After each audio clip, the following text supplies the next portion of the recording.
आज हम लोग पढ़ेंगे पृथ्वी की गतियाँ। और मैं अपने बारे में बता दूं, मैं इसहाक अली, सिविल एकेडमी हरदोई। ठीक है, तो आज हम लोग पृथ्वी की गतियाँ पढ़ेंगे। पृथ्वी सूर्य का एक परिक्रमा 365 दिन 6 घंटे में पूरा करती है। तो इस टाइम में 365 में जब एक चक्कर पूरा करती है तो उसमें पृथ्वी सूर्य के सापेक्ष ऐसी फेसेस, ऐसी कलाओं में आ जाती है कि जिससे पृथ्वी पर कई विशेषताएं, कई घटनाएं होती हैं जिनको हम आज अलग अलग रूप में देखेंगे। तो सबसे पहले ये कि पृथ्वी 3 जनवरी को सबसे सूर्य के पास होती है। 3 जनवरी को पृथ्वी सूर्य के सबसे पास होती है। ये दूरी होती है 147 मिलियन किलोमीटर। और इस समय इसको कहा जाता है उपसौर, इंग्लिश में इसको कहा जाता है पेरिहीलियन। अब 3 जनवरी को पृथ्वी का सूर्य के पास होने से एक फायदा ये है कि इस समय सूर्य का पृथ्वी पर 8% ऊष्मा यानी ताप अधिक पहुंचता है। और इस समय पृथ्वी पर 3 जनवरी में होता क्या है, शीत ऋतु। तो 8% ऊष्मा ताप अधिक पहुंचता है, इसके मतलब 8% जो सर्दी है वो कम हो जाती है।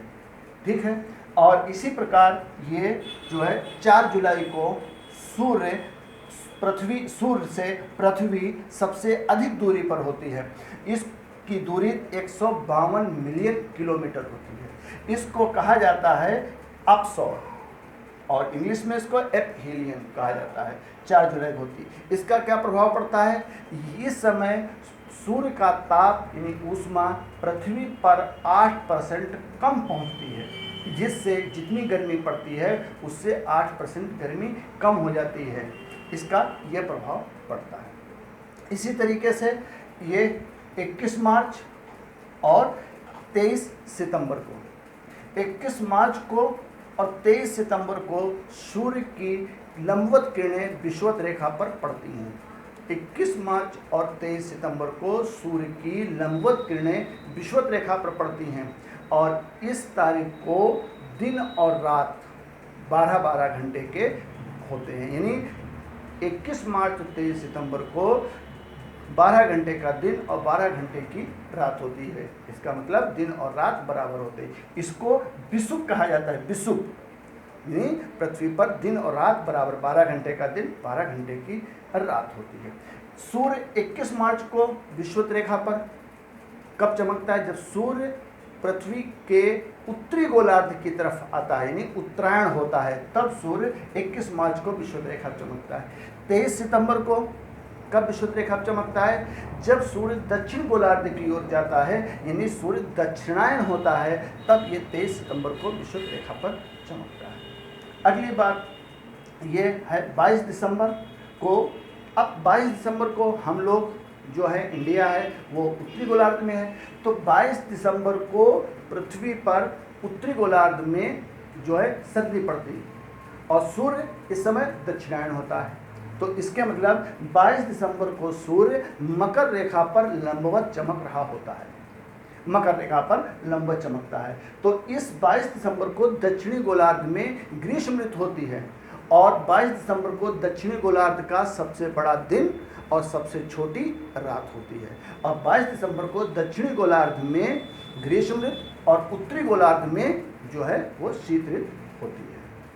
ठीक है, और अब आइए 21 जून को सूर्य उत्तरी गोलार्ध में कर्क रेखा पर चमकता है और कर्क रेखा पर लंबवत चमकने के कारण उत्तरी गोलार्ध में 21 जून को सबसे बड़ा दिन और सबसे छोटी रात होती है। इसका मतलब हुआ कि उत्तरी गोलार्ध में 21 जून को, यानी उत्तरी गोलार्ध में इस समय ग्रीष्म ऋतु होती है और सबसे बड़ा दिन 21 जून को होता है, सबसे छोटी रात होती है।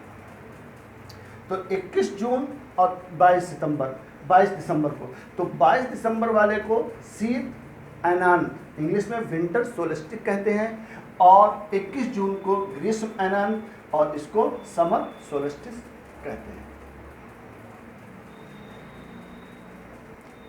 हाँ, अब ये हमने आपको संक्षेप में ये बात आपको बताई आज इस वीडियो में, सिर्फ इतना। इसके बाद topic wise systematic her cheese step by step अगले वीडियो में आपको मिलती रहेगी।